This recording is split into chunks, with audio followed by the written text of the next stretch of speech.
Welcome to another episode of the Levity Floatcast. Today we sit down with Steve Schohn, firefighter, ultramarathon runner, and all-around good dude. So let's sit back, relax, and floatcast. Man, if there's one thing I know about you, you really enjoy challenges. And to talk about how you got into running, can you share that story? Yeah, so that's more recently. I ran when I was younger.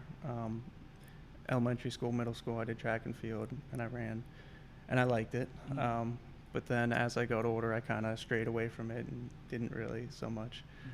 And then there was a while where I was pretty depressed, and didn't really realize it, but I knew I was like in a funk, and I just felt like the best way for me to describe it, I talked to my wife about it, is I just felt numb, like didn't really feel anything, like happier. People would think like depressed, they think you're sad and everything.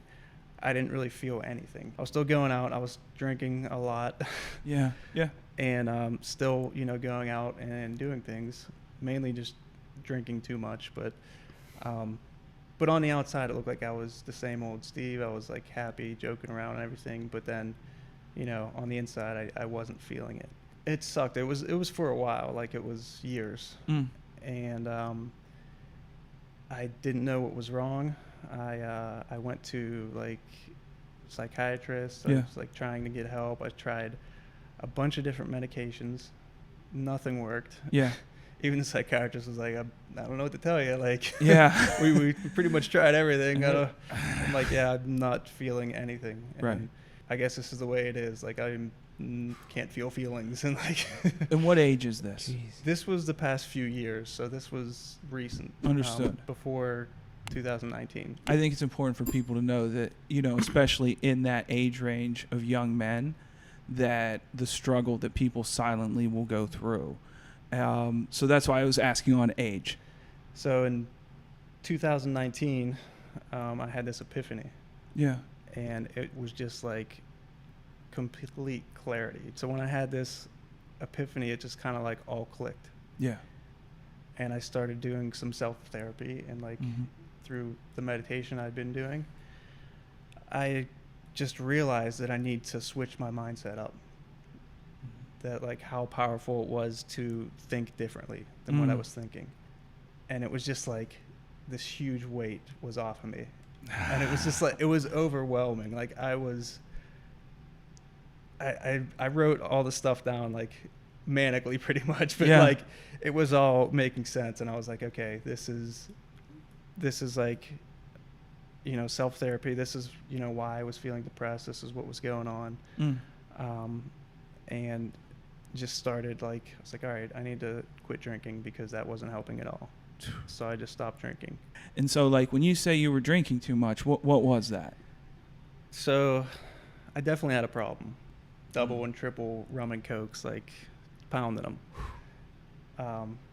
My wife was at work. She works in the emergency room, so she works long shifts. I would basically drink till I was tired, pass out basically, sleep in till past noon the next day with a pounding headache. And I grew up with migraines too, so this was stupid to do. But right on. I know how bad headaches and migraines are, but I still like voluntarily gave myself them. And so I'd wake up, take some ibuprofen, and it would get a little bit better, and then a couple hours later drink some more. It was a complete turnaround, like going from drinking 3-4 days a week at least to basically not at all. Once every couple weeks I'll have a glass of wine or something. So at first my goal was to run a mile without stopping. A mile. And that was hard. It was. Again, I think context here is real important because I think it's real important for our audience and people, and this will be cataloged that people a year from now can hear this. Wherever you currently are, you have to start a goal. Just start a goal. Yeah. And work through it. So your first one was like, hey, I want to get a mile in. I realized that I needed to get uncomfortable. So I'd push myself more, and I'd work on speed a little more, and I'd be completely out of breath, drenched in sweat, and, pushing myself. And then maybe when I'd get to that mile, I'd kick up the speed a little bit and run another like 0.1 and just say, all right, get that even 0.1 more, it's a little bit more. So it's just like, and that also has to do with your mentality. So it's like pushing yourself a little bit more. You realize that, okay, I'm setting my own limits. You worked your way up to a 70-mile ultramarathon in, 2 years, year and a half to 2 years doing serious running. I think it's so impressive, man. But can you talk us through race day and what that was like? The 70-miler started at 5:40 in the morning. So what's kind of going through your head there at 5:40 in the morning? How cold is it? It wasn't too bad, actually. I think it was in the 50s, high 50s. That's good running temperature. Yeah, it's. Is it? Yeah. Hey, I don't run 50 miles, but yeah, no, it was nice. You'd rather that than 80 degrees. Yeah. I went through a lot of stuff, and during any ultra marathon, I think there were at least 150 people that did that. I think that every single person there went through something different. It's crazy, but around like mile 50, I got like a second wind. I don't know what happened, if maybe all the salt tabs, everything. I felt really good. It's like when that edible hits. Dog, out of nowhere. Yeah. It turned. Mile 50. Yeah. Oh, my God. I feel wonderful. Once I got that second wind and I started, it was some downhill, some flat. Like, I was cooking at like mile 50 at like a 9-minute pace or something. And I felt really good for about 5 miles. And I was surprising myself. I was like, all right, I might, keep this up to the end. Yeah. And, no, after that, I threw up all of my water, everything that was in my stomach. It was all liquid. It was all water and like salt tabs. I think everything kind of just did not mix well. All that came up around mile 58. And yeah, I got to this aid station. By the way, my wife was my crew. So she was there at every aid station. She had snacks, food, water, my massage gun, a massage out, my cramps and stuff. Like, I want one of those so bad. Yeah, they're awesome. I see dudes with them in the gym before they squat. Yeah, they definitely help. But once I got past her, there was one more checkpoint that no one was allowed at, no crew or anything. Barely made it to that aid station, and I was like, I got there and I said, I can't go on. Like, I'm done. I threw everything up. I'm real dehydrated. I can't go on. And this lady, Sue, she was there. She's been there for like 19 years doing at this aid station. She knew what she was doing. And the best. She was like, just sit down, relax, see what you're doing. I called my wife who was at the finish line. I was like, I think this is it. I'm done. But at that aid station, nobody can get to it. So Sue said they'd have to call the park ranger to come down and get me. And it was like... You were calling the bus. Yeah. We're going to need to roll the bus out here for Steve. It was worse than that. They probably had to get the park ranger out of bed. Like, these stupid people running through the night. Like, what is... Yeah, she knew what she was doing. Yeah. So at this aid station, they had grilled cheese, which I couldn't even think of at that moment. But they also had warm vegetable broth. And Sue was like, try and keep this down. Sip on that. So I sat there for about an hour. Had a couple cups of that. And she was like, all right, stand up and see how you feel. By that time, I'd pretty much given up. Like, in my mind, like, I was defeated. I was like, I feel like shit. I can't get through this. I'm done.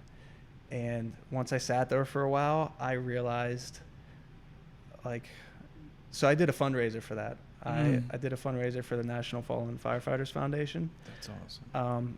I raised over $3,300. So tons of people. That's awesome. Yeah, and I'm super grateful for everybody that donated. Yeah. Like, that was super awesome.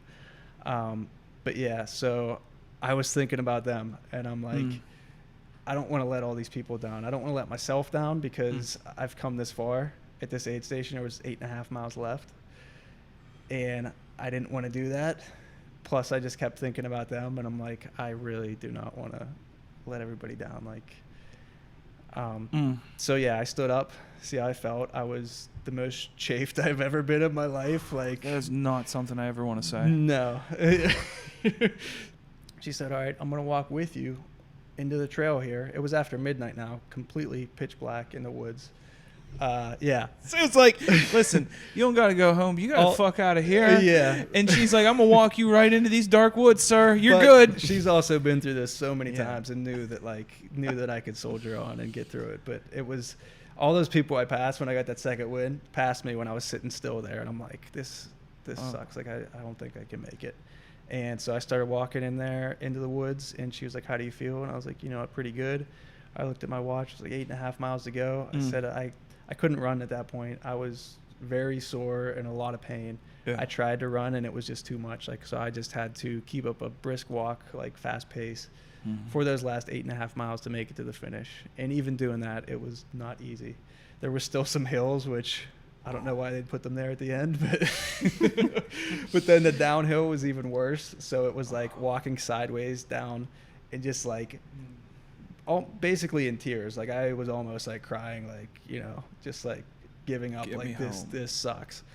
But once I kept going, it was pitch black. I started wondering, is a bear going to come out and attack me? Like you start to like, you don't see anything. My headlamp was dying. I had a headlamp on, so I could see maybe 2 or 3 feet circumference around me. So I'm looking up at the trees to make sure I'm going on the right path.